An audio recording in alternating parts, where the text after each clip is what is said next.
And all of our speakers this morning, I mean, awesome talks. So I'm going to, at this point, invite all of our morning speakers to come on down to sit in front of the panel. And for those of you who've had a question, if you want to submit it through Slido, we're going to see if we can get through as many questions as we can. Or if during this conversation a new question sparks, I'll try to include that as well.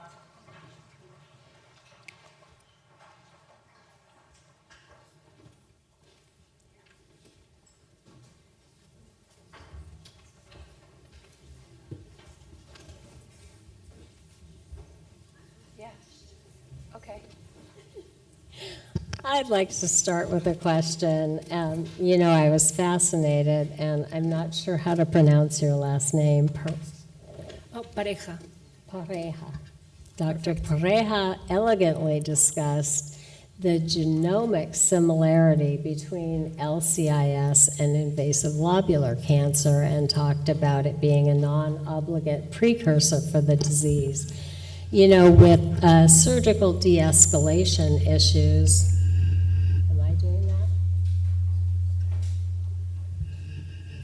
with surgical de-escalation being at the forefront and consideration being given to not excising LCIS as commonly anymore, you know, I kind of wonder about that. You really were talking about LCIS being, you know, genetically related and genetically advanced and genomically the same as invasive lobular cancer. So explain to me, you know, you may not be able to explain to me, but I'd love to hear some of the surgeons' thoughts. What are your thoughts about not excising LCIS, even classic type? Thank you, Holly. That's a great point, great question, and a very difficult to answer. Yes, indeed, classic lobular carcinoma in situ is not excised, and those recommendations were given due to clinical studies that studied upgrade rates, right? They study the percentage of cases that will show invasive carcinoma or ductal carcinoma in excision following the diagnosis of lobular carcinoma in situ in biopsy. And that percentage was so low that justified observation. However, it's important to mention that variants of lobular carcinoma in situ, such as pleomorphic lobular carcinoma in situ, or LCIS that has necrosis, are excised, given that the upgrade rate for those lesions is much higher. Yeah, I understand that the upgrade rates, but it's interesting to me that genomically it's the same. Yes, I agree. LCIS is a genetically advanced lesion, and I completely understand your comment. Yes, I do not have an explanation. Thank you. Stephanie, do you have any comments about that? I think it's a I don't know if this is on, a difficult decision, I think, as a surgeon.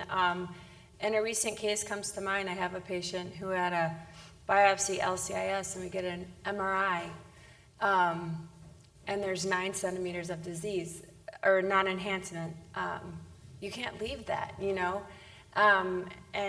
So I think as surgeons, you have to have a good conversation with the patient about how to manage that disease. I mean, because that's potentially deforming her breast to remove that amount of tissue. And is it Mukhtar?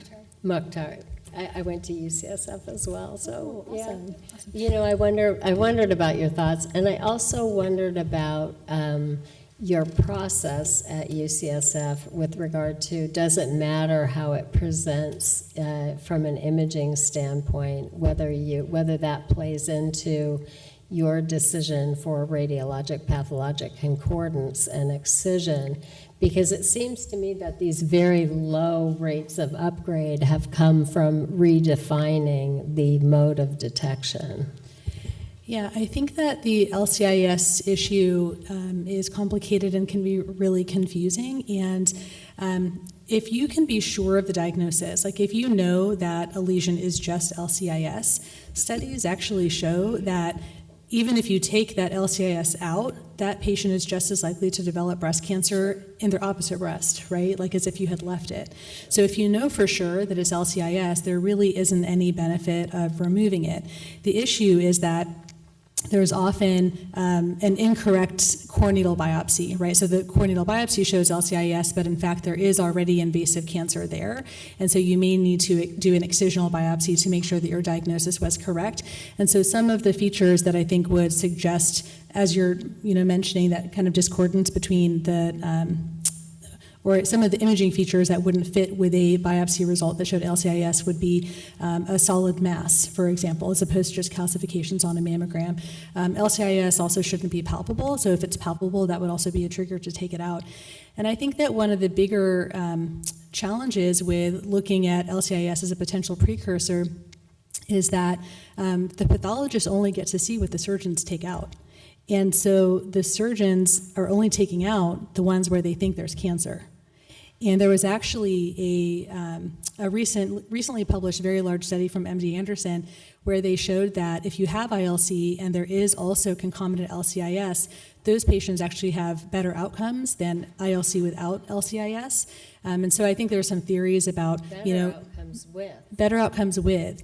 So there's some theory that they talked about in the paper that, well, maybe if you don't have the LCIS, it's because the ILC was so aggressive that it somehow consumed all the LCIS or it all converted to invasive. But I think that, we kind of have to question, I don't know, maybe they develop at the same time. Maybe it's not one going to the other.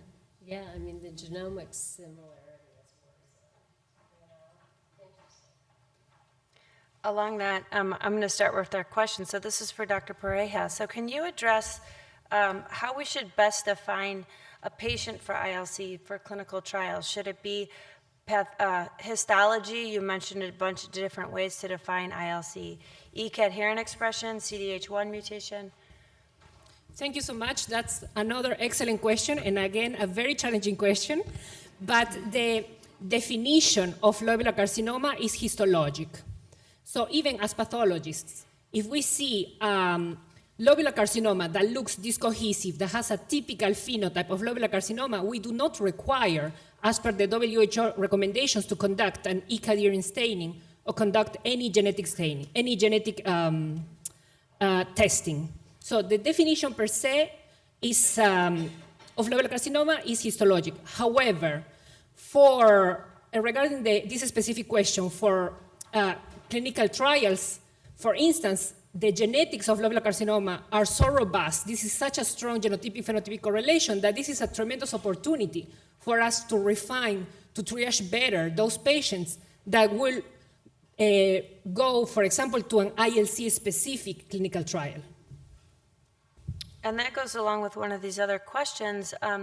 Would you recommend that all patients with invasive lobular cancer undergo genetic testing? I would defer that question to Holly. And that is a much easier question. So, patients, the new NCCN guidelines offer genetic testing, multi-gene panel testing, to patients with lobular breast cancer alone, only if they have a family history of gastric cancer. But there, of course, are all sorts of other criteria. If a patient with lobular breast cancer, say, was under the age of 50 or had two primaries either concurrently or at different times, that patient can be offered genetic testing. Personal or family history of ovarian cancer, bilateral disease, male breast cancer, triple negative disease.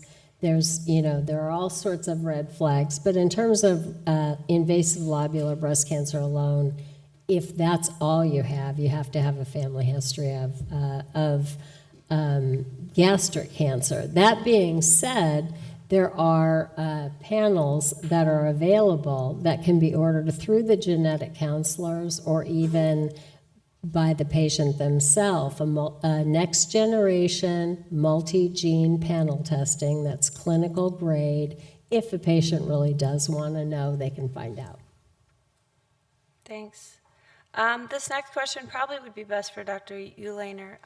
Can you address contrast-enhanced mammogram in relation to MRI for ILC and LCIS? Is this a value comparative to MRI?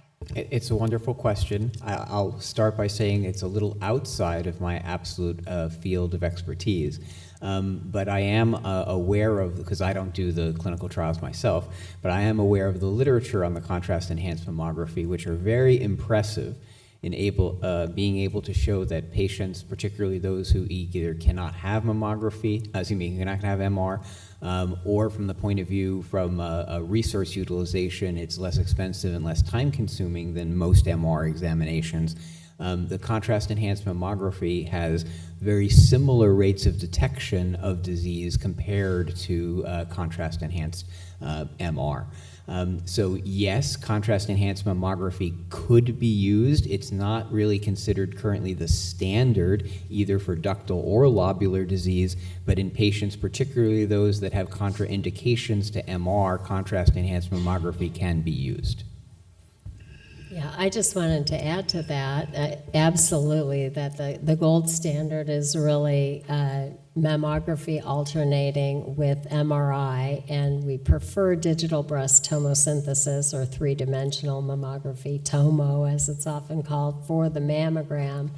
NCCN guidelines, as he mentioned, if MRI is not available, contrast-enhanced mammography and molecular breast imaging are both recommended, and whole breast ultrasound has kind of taken a third-tier step if none of those imaging modalities are either available or can be undertaken by the patient. Whole breast is kind of next. So that is a bit of a change. A lot of patients feel that whole breast ultrasound really adds to their detection rates, and it really has been shown not to add to those detection rates in the setting of mammography with MRI, and in fact only add about 1 per 1,000 in terms of every 1,000 women screened, you're only going to have a supplemental yield of 1 per 1,000 with whole breast ultrasound.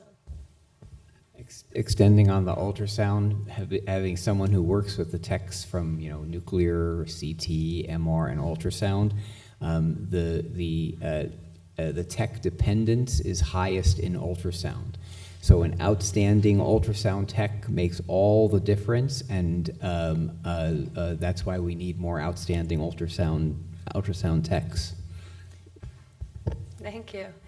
Okay, this is for Dr. Tendulkar. For an invasive lobular cancer patient, we heard MRI is beneficial. When you see a patient in pre-op consultation, would you recommend routine pre-op MRI, which, if otherwise clear, would allow you to perform more comfortable giving PPI or partial breast irradiation? Yeah, that's an excellent question. I think these decisions are obviously best made in a multidisciplinary fashion. So a lot of times, us in radiation oncology, we're never the ones to generally order an MRI. So as we've heard from some of our excellent speakers earlier, I think these are really considered on a case-by-case basis. So I generally defer to the surgeon. I think it depends on what their needs are to do the best surgery that they can do. And if any patient is considering partial breast radiation, as noted in the consensus guidelines, lobular carcinoma is a kind of a cautionary feature. So if a patient was really highly motivated towards partial breast irradiation, I think having one would really be my preference. I wouldn't feel comfortable offering it without having had one, but it's not something that I would routinely, I think, order without sort of consulting with my surgeon. And that was nice to hear that Dr. Mukhtar uses it as well in the setting. Great. So this is probably a combined question about oncoplastic surgery for the surgeons and the radiation oncologists. So first, if you do an oncoplastic surgery, can you describe how you would redefine to find a positive margin? And for radiation oncology, does oncoplastic tissue rearrangement make radiation harder? So first of all, for the surgeons or plastic surgeons addressing a positive margin for oncoplastics. Yeah. Well, that's a difficult answer. We try to, when we have big tumors, we always try to have the pathologist with us in operating room, or if you don't have the pathologist, we mark very well the margins, and we do palpation of the quadrantectomy, the specimen, and we have the breast open, so we are not afraid of shaving the margins and resecting more if you have any doubts about that. Sometimes it can be imaging guided, for example, mammography, if you have microcalcifications, so that the rate of positive margins are low. We always leave some clips in the area, so it helps if you have one positive margin. Of course, if it's many positive margins, this patient probably will go to a mastectomy. But if you have one closed margins or one positive margin, you can go back and resect the margins. And also the clip in the area will help the radiotherapist to perform the boosts.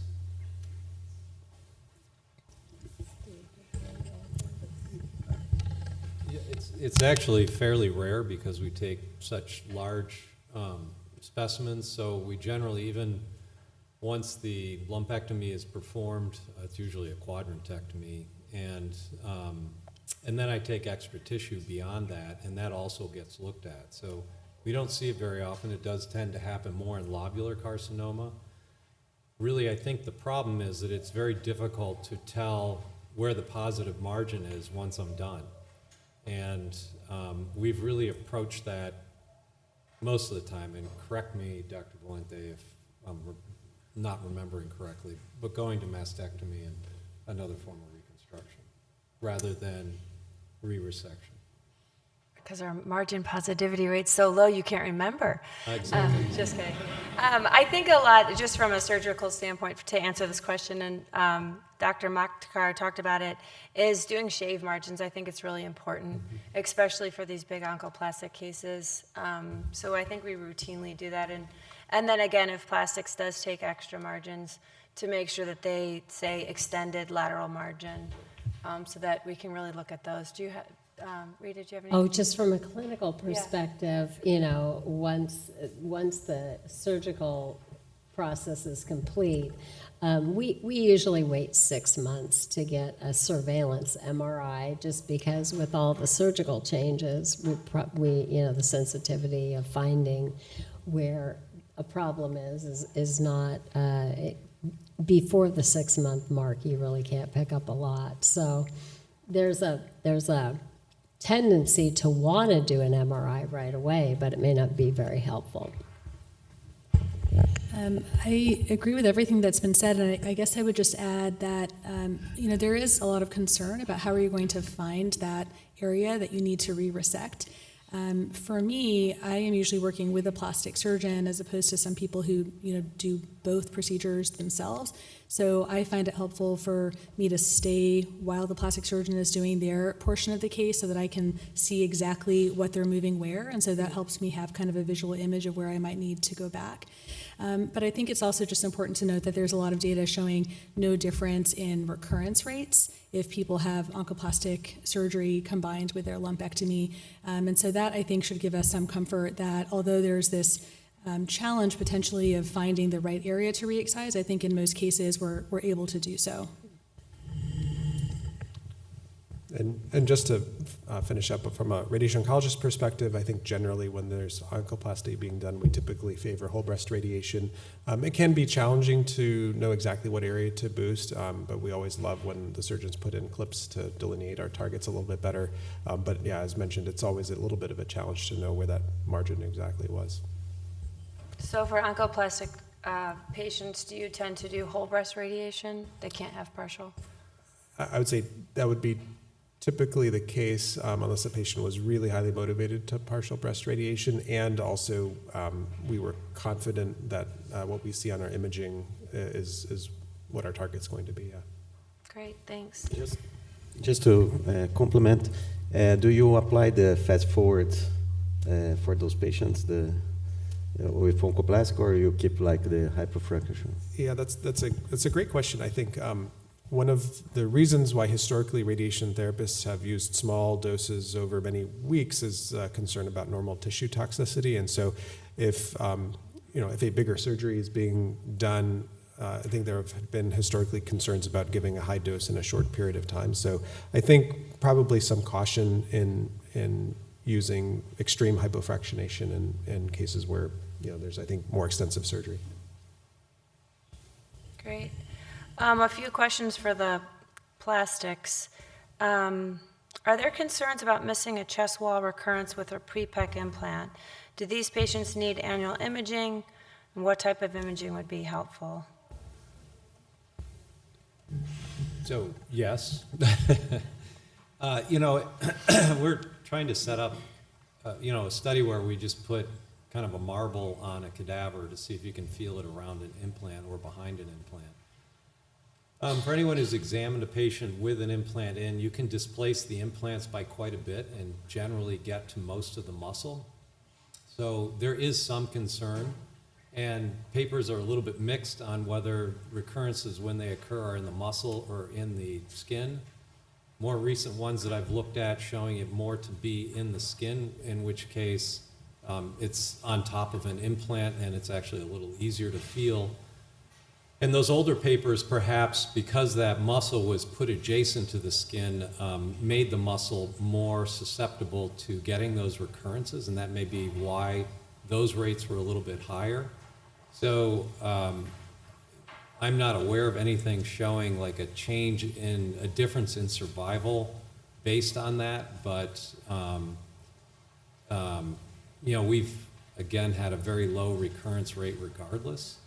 So it'll be hard to show really the differences between when someone is sub-PEC and pre-PEC.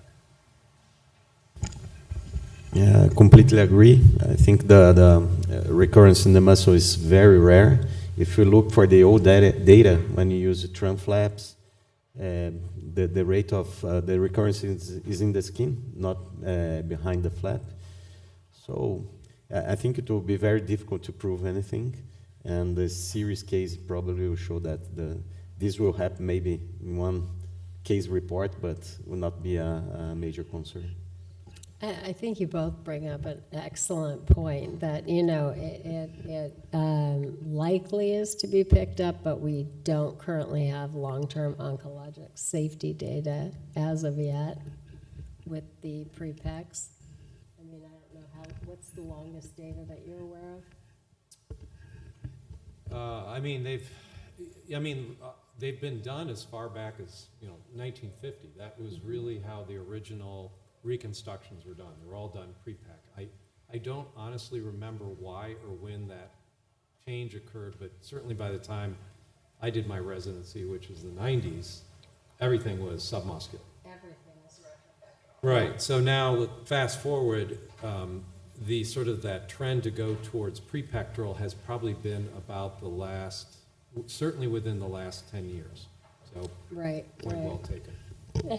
And I can't feel behind those implants, for what it's worth. Just a few more questions. So for Dr. Ulaner, can you use FES PET to plan local therapy, such as lymph node involvement, since MRI is not perfect at that? That is a great question. There's not enough data on FES for lymph nodes, but there are multiple investigators that are finding, and I've been one of them, that we pick up lymph node metastases on FES that are even missed by ultrasound. So we find a lymph node on an FES PET scan. That wasn't what we were looking for, what the PET scan was being done for, but we find it, and the ultrasound report said no disease. We send the patient back for a second look ultrasound. They find the lymph node, and then they biopsy it. Again, the ultrasounds are user dependent. It's not as uniform as CT, MR. You miss things as you scan through on ultrasound, and those second looks when you have another imaging modality find something are very valuable. So the FES PET has been detecting lymph node disease that is missed on what is currently considered the standard of care for axillary imaging. Very impressive, not enough data yet on that, I think, to make definitive statements. And just going along with that, this one says, a lot of insurance companies require CAT scans prior to PET. With data showing that PET is better for lobular, are insurance companies or policies aware of this and letting it get approved more So I'll often? flip that around for FDA, because people now say, get a PET scan, and I need to tell them, you need to say get an FDG PET scan or get an FES PET scan, because the number of PET scans is increasing, and now patients are getting the wrong PET scans, okay? Someone says order a PET, they order a PET, they get an FDG, they wanted an FES. In a prostate cancer patient, they wanted a PSMA-targeted PET scan. So nowadays, I think it is wisest to say the FDG PET, not the PET. In regards for lobular, FDG is less sensitive than in the lobulars than in ductals. So for our standard FDG PET, I still like FDG. I say give them every breast cancer one opportunity to be FDG avid, but there are those that are being used that are getting CT and bone scan instead. Instead, most insurance companies are now approving the FDG PET, whether it's a ductal or a lobular, because there's so much data and being physician requesting for it. Then for the FES, FES has a very broad FDA label, which says for it can be used in any ER-positive tumor with suspected or known metastatic disease. So you can get the FES PET scans insurance approved based on the broad FDA label. So far, the insurance companies are still learning about the FES PET, so there certainly is some pushback, and it does require some peer-to-peers in order to get those first couple approved before the insurance company, individual person you're speaking to, becomes more familiar with it and why it's being ordered. Can I link this question? Do you see, there in Brazil, we are seeing a lot of people asking for FES PET. Do you see any patient that you wouldn't ask for FDG and will start the workup with FES PET? And what about the liver? Then you ask, for example, MRI to see the liver, CT? So if for any patient would I start with an FES PET? It depends on the clinical indication. For the initial staging, my first go in nuclear medicine is still the FDG PET. I know at UCSF there are certain surgeons and medical oncologists that order the FES PET even before the FDG PET, which I find kind of daring, but I'm happy to see it. There are other indications that we didn't go into. For example, if a patient is progressing on an endocrine therapy, the FES PET can be used at that point in time to help determine whether the patient is likely to respond or not respond to a second-line endocrine therapy. So that particular clinical indication, you need the FES PET. The FDG PET is not going to answer that question. So depending on the individual clinical scenario, I would definitely choose between the FDG PET and the FES PET individually. And we actually didn't, because of this was a focused lobular symposium, we didn't, I didn't go into so much detail on the individual indications that really FES is known to shine in, and that you're going to always order the FES PET first here. Great. I'm going to ask one more question and then we'll break for lunch. So this is for Dr. I think probably Mukhtar would be the best. How often do you use neoadjuvant endocrine therapy to help with your surgical downstaging? So we use a lot of neoadjuvant endocrine therapy at UCSF, partially because we have a trial, there's a multi-center trial called the iSpy2 trial, which is actually a neoadjuvant chemotherapy trial for breast cancers that are molecularly high risk by MammaPrint. And the majority of lobulars are going to be molecularly low risk by MammaPrint, so wouldn't be eligible for that. But there's now actually a part of that trial that is for MammaPrint low risk tumors, and it's called the endocrine optimization pathway. And this is 6 months of neoadjuvant endocrine therapy using some novel drugs, some SERDs or estrogen receptor degraders, and in combination with CDK4/6 inhibitors, and there's a few other things that are being tested as well. So a lot of our patients end up going on that trial because it's kind of perfect when you have a large tumor. So the issue with lobulars is that people will have these clinically clinically high-risk tumor, so very large at presentation, lots of positive nodes, but molecularly low risk, and that's a dilemma because you want to do something to shrink the tumor and get a better surgical outcome, but chemotherapy is unlikely to really make a big difference. So we do put a lot of those patients on trial if that's something that they're interested in. Outside of a trial, I will always talk to patients about either a short course or a long course of neoadjuvant endocrine therapy. The short course, as I think the medical oncologist could speak more to this, but the short course may be helpful to look at tumor response, which might be another data point for the use of adjuvant chemotherapy, once surgery is done, making those decisions. And then the long course, I believe, could shrink the tumor enough to make a difference in terms of positive margins, but there are no data to support that. And I think part of why there's no data to support that is because you're not really going to try it unless it's a really big tumor. So those patients have higher positive margin risk as it is. So no one has been able to show that you're going to get better margins with neoadjuvant endocrine therapy. But I think that when we're talking about millimeters, even if it shrinks a tiny bit, that might be the difference. And then just the last comment is that part of the issue is also the shrinkage pattern. So even when there is response to neoadjuvant therapy for a lobular cancer, a lot of times it's not like shrinking from the outside in, but it's more like the footprint stays the same and you get these kind of holes in it. So the overall cellularity will go down, but you still have to take out like that same kind of physical area. But like I said, even if it shrinks like a little bit, I feel like that's better than no shrinkage at all, and there's no harm. So yes, we use a lot of neoadjuvant endocrine therapy. Great. Well, we've come to the conclusion of the morning session. I really want to thank the panel. If we can give them another round of applause.